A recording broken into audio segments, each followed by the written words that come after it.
Hello friends, I am Kanika. हम लोग अपनी मशीन लर्निंग के प्लेलिस्ट पर काम कर रहे हैं। लास्ट वीडियो में हमने शुरू करा था मशीन लर्निंग का ही सब set, that is deep learning. हम लोगों ने ये देख लिया था कि डीप लर्निंग क्या होता है, मशीन लर्निंग और डीप लर्निंग में डिफरेंस क्या होता है, मशीन लर्निंग का सब पार्ट क्यों है, डीप लर्निंग किस प्रिंसिपल पे बेस्ड होता है, जिसमें हमने ये देखा था कि डीप लर्निंग हमारे ह्यूमन ब्रेन के स्ट्रक्चर और फंक्शनिंग के ऊपर डिपेंड करता है। जैसे हमारा ह्यूमन ब्रेन का स्ट्रक्चर होता है, उसकी फंक्शनिंग होती है, जिस तरीके से उसमें न्यूरॉन्स काम करते हैं, उसी तरीके से सेम हमारा न्यूरल नेटवर्क यानी कि डीप लर्निंग के एल्गोरिथम्स चलते हैं।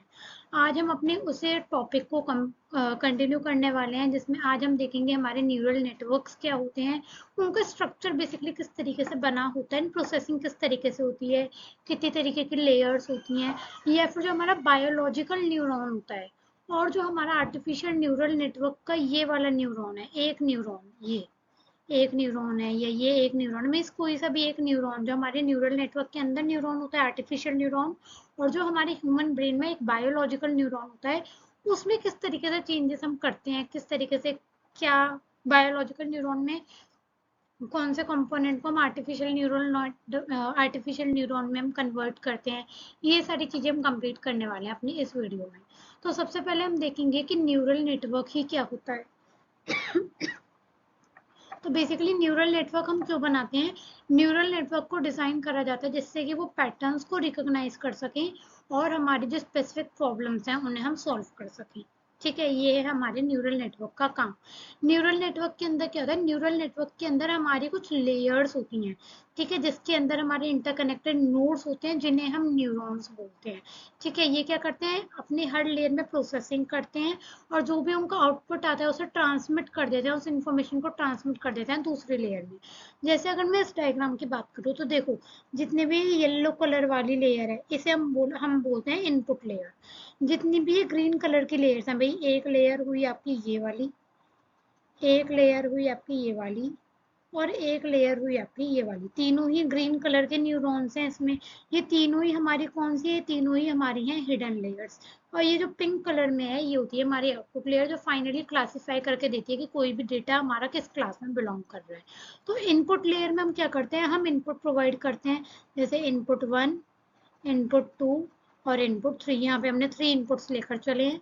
यहाँ पे 3 न्यूरॉन्स थे, इट मीन्स 3 इनपुट्स हैं इनपुट लेयर में। इनपुट लेयर में जितने न्यूरॉन्स होते हैं इट मीन्स उतने ही इनपुट्स हम जो है इंस्टांसेस अपने न्यूरल नेटवर्क को प्रोवाइड कर रहे हैं। तो इनपुट लेयर में मेरे 3 कलर के नोड्स, 3 नोड्स हैं, पहली नोड, दूसरी नोड, तीसरी नोड, इसी नोड को न्यूरॉन बोला जाता है। तो हमने क्या करे, इनपुट लेयर में हमारे 3 न्यूरॉन्स थे, इट मीन्स 3 इनपुट्स हमने से प्रोवाइड करे हैं। और दूसरी चीज न्यूरल नेटवर्क में इंपॉर्टेंट, अब जैसे 3 न्यूरॉन है तो कभी ये एक दूसरे से कनेक्ट नहीं होंगे, ये हमेशा दूसरी लेयर के न्यूरॉन से कनेक्टेड होते हैं। ये चीज याद रखना न्यूरल नेटवर्क में कि कभी भी सेम लेयर के न्यूरॉन्स एक दूसरे से कनेक्टेड नहीं होंगे, मीन्स हम कभी ऐसे कनेक्ट नहीं कर सकते, ये गलत है। ठीक है, तो अच्छा ये वाली चीज याद रखना, ये चीज नहीं होती, इसे मैंने ब्रेक कर दिया है, इसलिए कभी भी ऐसे कनेक्शन नहीं होता। एक लेयर का न्यूरॉन हमेशा दूसरी लेयर के न्यूरॉन से कनेक्टेड होगा, कभी भी अपने ही लेयर के न्यूरॉन से कनेक्ट नहीं होता न्यूरल नेटवर्क के अंदर। तो देखो मैंने क्या करा, मेरी इनपुट लेयर में 3 न्यूरॉन थे। मेरी फर्स्ट हिडन लेयर की अगर मैं बात करती हूँ, इसके अंदर मेरे 4 न्यूरॉन है, न्यूरॉन 1, न्यूरॉन 2, न्यूरॉन 3, न्यूरॉन 4। ऐसी मैं सेकंड हिडन लेयर की बात करती हूँ, उसमें भी 4 न्यूरॉन है, न्यूरॉन 1, न्यूरॉन 2, न्यूरॉन 3, न्यूरॉन 4। ऐसी मैं थर्ड हिडन लेयर की बात करूंगी तो इसमें भी 4 न्यूरॉन है, न्यूरॉन 1, 2, 3, 4। तो मैंने क्या करा, इनपुट लेयर का पहला न्यूरॉन उठाया, उसको मैंने इन चारों न्यूरॉन से कनेक्ट कर दिया। ऐसे मैंने दूसरा न्यूरॉन उठाया, उसको मैंने चारों न्यूरॉन से कनेक्ट कर दिया। तीसरा न्यूरॉन उठाया, उसको मैंने चारों से कनेक्टेड कर दिया। अब मैंने पहली हिडन लेयर का पहला न्यूरॉन उठाया, उसको मैंने दूसरी हिडन लेयर के चारों न्यूरॉन से कनेक्ट करा, दूसरे न्यूरॉन को इन चारों से कनेक्ट करा, तीसरे को इन चारों से कनेक्ट करा, चौथे को इन चारों से कनेक्ट करा। ऐसे ही मैंने सेकंड हिडन लेयर उठाई, उसके पहले न्यूरॉन को इन चारों से कनेक्ट करा, इस न्यूरॉन को इन चारों से करा, इस न्यूरॉन को इन चारों से करा, इस न्यूरॉन को इन चारों से करा। फिर जो इन चारों के आउटपुट निकल के आए उसको मैंने कनेक्ट कर दिया अपने इस आउटपुट लेयर के एक न्यूरॉन से। फाइनली फिर ये मेरे को क्लासीफाई करके दे देगा, फाइनली ये मेरे को मेरा आउटपुट दे देगा यहाँ पर।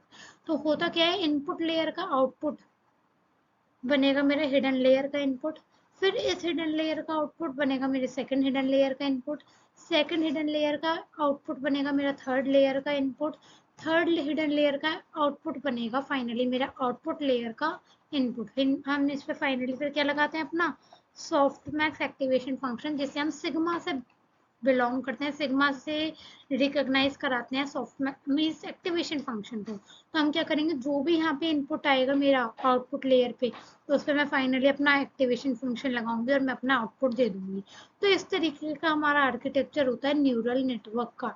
चाहे मेरा आर्टिफिशियल न्यूरल नेटवर्क हो, चाहे मेरा कॉन्वोल्यूशनल न्यूरल नेटवर्क हो, चाहे मेरा रिकरेंट न्यूरल नेटवर्क हो, या उसके अंदर चाहे कितने भी तरीके के मेरे न्यूरल नेटवर्क्स हों डीप लर्निंग के अंदर, उनका एक बेसिक आर्किटेक्चर यही रहता है कि इनपुट लेयर्स होती हैं वो हमारी हिडन लेयर से कनेक्टेड होती हैं। अगर मल्टीपल हिडन लेयर है तो हिडन लेयर 1 हिडन लेयर 2 से कनेक्ट होगी, हिडन लेयर 2 हिडन लेयर 3 से कनेक्ट होगी, एंड फाइनली अगर मेरी लास्ट हिडन लेयर 3 है, फाइनली वो मेरे आउटपुट से कनेक्टेड होगी, जैसे इस डायग्राम में दिख रहा है।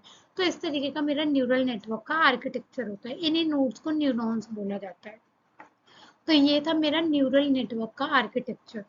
अब हम आगे चलते हैं। देखो यहाँ पे मैंने आपको क्या दिखाया, यहाँ पे मैंने आपको दिखाया एक बायोलॉजिकल न्यूरॉन और आर्टिफिशियल न्यूरॉन के बीच में डिफरेंस। ये होता है हमारा बायोलॉजिकल न्यूरॉन, ठीक है, ये होता है हमारा आर्टिफिशियल न्यूरॉन। ठीक है, तो हम यहाँ पे एक टेबल के थ्रू भी डिफरेंस देखेंगे कि बायोलॉजिकल न्यूरॉन में अगर डेंड्राइट होता है तो वो आर्टिफिशियल न्यूरॉन में हमारा इनपुट होता है। बायोलॉजिकल न्यूरॉन में अगर एक्सॉन होता है तो आर्टिफिशियल न्यूरॉन में वो हमारा आउटपुट बन जाता है। तो देखो इस तरीके का डायग्राम आपने शायद बायोलॉजी वगैरह में पढ़ा होगा अपने स्कूलिंग के टाइम पे। इस तरीके का हम एक डायग्राम बनाते थे अपने बायोलॉजिकल न्यूरॉन का।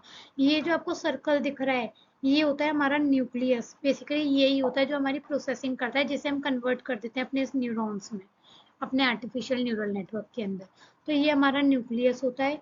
ये जो आपको दिख रही है रूट्स टाइप, ये कहलाती हैं आपकी डेंड्राइट्स। ये क्या करती है, ये आपकी एजेस होती हैं जहां से आपको इनपुट मिलता है। जैसे हम यहाँ पे इनपुट देते हैं ना किसी भी आर्टिफिशियल न्यूरल नेटवर्क में न्यूरॉन को, जैसे अभी हमने लास्ट लेयर में देखा था इनपुट लेयर में 3 एजेस थी, मीन्स 3 इनपुट थे। तो ये डेंड्राइट्स हमारे इनपुट लेती हैं पूरे एनवायरनमेंट से, इनपुट को इकट्ठा करके न्यूक्लियस को देती हैं। ये होता है हमारा, ये जो जिसके अंदर न्यूक्लियस कवर होता है ये कहलाता है हमारा सेल बॉडी। ठीक है, ये वाला पार्ट ये होता है आपका एक्सॉन। ये क्या कर रहा है बेसिकली, इस से जो सेल बॉडी से जो हमारा आउटपुट प्रोड्यूस होगा उसे वो आगे पास करेगा। जैसे ये जो हमारी एजेस हैं ये आगे पास कर रही है ना, जो कनेक्टेड होती हैं एक लेयर से दूसरे लेयर में। तो ये एक्सॉन वही काम कर रहा है कि एक लेयर के इनपुट को सेल बॉडी के आउटपुट को क्या कर रहा है, आगे इनपुट की तरह पास कर रहा है, ट्रांसमिट कर रहा है।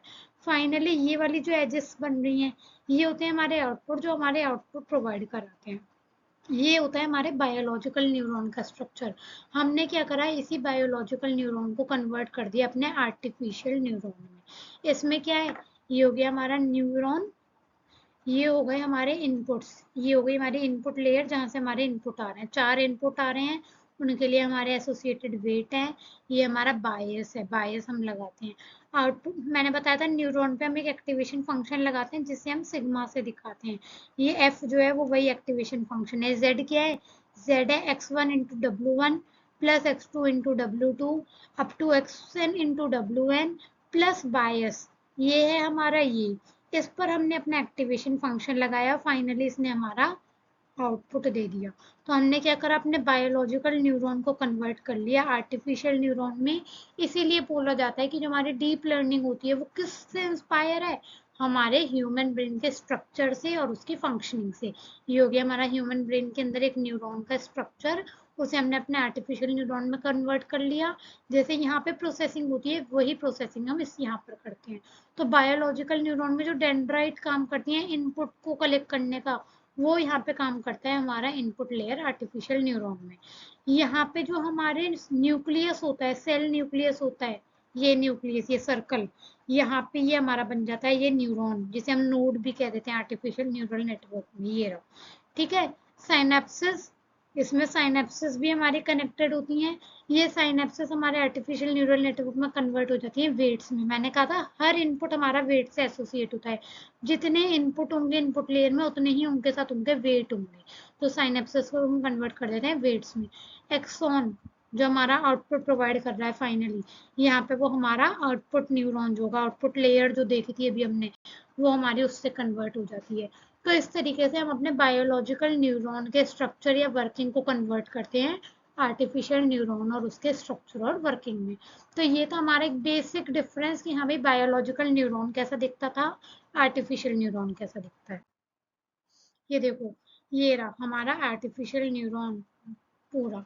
ये है हमारा मेन न्यूरॉन, जिसमें हम क्या कर रहे हैं, हम सिग्मा कैलकुलेट कर रहे हैं। सिग्मा मतलब weighted sum x1 into W1 plus x2 into W2 up two plus xn into WN। ये है हमारा वेटेड सम। इस पर हमने अपना बायस ऐड करा। बायस हमारी एक कांस्टेंट टर्म होती है जिसे हम ऐड करते हैं। फाइनली फिर जो निकल के आता है उस पर हम लगाते हैं अपना activation function area WX plus bias. G क्या है, जी मतलब ये हम अपना क्या लगा रहे हैं यहाँ पे, एक्टिवेशन फंक्शन को हम जी फंक्शन से दिखा रहे हैं, तो हमने अपना जी फंक्शन लगाया। फिर फाइनली हमारा आउटपुट प्रोड्यूस हुआ जिसे हम वाई कैप से दिखा रहे हैं। तो हमारी फाइनल इक्वेशन क्या बनी, Y cap equal to activation function of, किस पे लगाया हमने अपना activation function, weighted sum plus bias पे। ये हमारी फाइनली न्यूरॉन की, न्यूरल नेटवर्क की इक्वेशन बनकर आती है। कंपोनेंट कौन कौन से हुए न्यूरल नेटवर्क के, पहला हुआ इनपुट जो हम प्रोवाइड कर रहे हैं, दूसरा हुआ फिर जो हम उस पर वेट्स लगा रहे हैं, तीसरा हुआ जो हम बायस ऐड कर रहे हैं, कांस्टेंट टर्म ऐड कर रहे हैं, फिर फाइनली इन सबको कोलैबोरेट करके एक जगह कंबाइन करके हम उस पर अपना एक्टिवेशन फंक्शन लगा रहे हैं। इन सब चीज़ों को यूज़ करके हमारा फाइनली क्या हो रहा है, प्रेडिक्टेड आउटपुट, जिसे मैं यहाँ पर वाई कैप से दिखा रही हूँ। मैं फाइनली यहाँ पर अपना प्रेडिक्टेड आउटपुट को कैलकुलेट कर रही हूँ। इस तरीके से हमारा न्यूरल नेटवर्क काम करता है। ये होता है हमारा न्यूरल नेटवर्क का आर्किटेक्चर। ये मेन न्यूरॉन है जिसके अंदर हम अपना सिग्मा कैलकुलेट करते हैं। सिग्मा का मतलब होता है weighted sum x1 into W1 plus x2 into W2 plus x3 into W3 up two plus xn into WN। Sigma में सिर्फ ये आएगा। इसमें हम प्लस करते हैं अपना बायस, तो ये बन गया हमारा WX plus B। WI XI ले लो, इसे आई की वैल्यू को आप 1 से लेके n तक जो है वेरी करा देना। तो WX प्लस B हो गया हमारे इस न्यूरॉन का काम। इस पर हमने अपना एक्टिवेशन फंक्शन लगाया तो हमारा ये एक्टिवेशन फंक्शन लग गया। फाइनली ये हमारा क्या दे देगा अपना, इसको हमने स्टोर करा दिया अपने वाई कैप वेरिएबल में, जो हमारा कहलाता है प्रिडिक्टेड आउटपुट। तो कंपोनेंट अब क्या क्या बन गए हमारे न्यूरल नेटवर्क के, inputs, weights, bias and activation function. तो ये था हमारा एक न्यूरल नेटवर्क का स्ट्रक्चर, या कह सकते हैं न्यूरल नेटवर्क में जो हमारे मेन कंपोनेंट्स होते हैं वो कौन कौन से, याद रखिएगा फिर से, न्यूरल नेटवर्क के कौन कौन से कंपोनेंट्स होते हैं, इनपुट्स होते हैं, वेट्स होते हैं, बायस होता है और एक्टिवेशन फंक्शन होता है। ये न्यूरल नेटवर्क की हमारी इक्वेशन है, Y cap equal to G of WX plus B. इस जी की जगह कई बार हम सिग्मा भी यूज कर लेते हैं, sigma of WX plus B. ठीक है, इसे हम स्टोर करा देते हैं अपने वाई कैप में। तो जी की जगह हम सिग्मा भी यूज कर सकते हैं कि हाँ भाई सिग्मा क्या है, हमारा एक्टिवेशन फंक्शन है। तो ये था हमारा एक बेसिक आज की वीडियो का, जिसमें हमने क्या क्या कवर करा। हमने सबसे पहले देखा न्यूरल नेटवर्क क्या है। न्यूरल नेटवर्क में हमने 3 तरीके की लेयर्स देखी, main input layer, hidden layer और आउटपुट लेयर। फिर हमने देखा बायोलॉजिकल न्यूरॉन और आर्टिफिशियल न्यूरॉन में क्या क्या चेंजेस करे हमने। बायोलॉजिकल न्यूरॉन का स्ट्रक्चर कैसा होता है, उसमें डेंड्राइट्स को हमने इनपुट से कन्वर्ट करा, न्यूक्लियस को हमने न्यूरॉन से या नोड से कन्वर्ट करा। ठीक है, एक्सॉन जो था उसको हमने आउटपुट से कन्वर्ट करा। हमने वो वाली साइनेप्सिस जो था उसको हमने वेट से कन्वर्ट करा। एंड यहाँ पर हमने अपना न्यूरल नेटवर्क का एक बेसिक कंपोनेंट्स देखे और उसका स्ट्रक्चर देखा। आई होप ये वाला पार्ट क्लियर हुआ होगा। आगे की वीडियोस भी जरूर देखिएगा जिसमें हम एक्टिवेशन फंक्शंस वगैरह सारी चीजें कवर करने वाले हैं। आई होप इतना पार्ट क्लियर हुआ होगा। लास्ट वीडियो भी देखिएगा, उसमें हमने डीप लर्निंग स्टार्ट की थी कि डीप लर्निंग क्या होता है, कैसे इंस्पायर होता है, कैसे काम करता है। आई होप समझ में आया होगा। Thank you.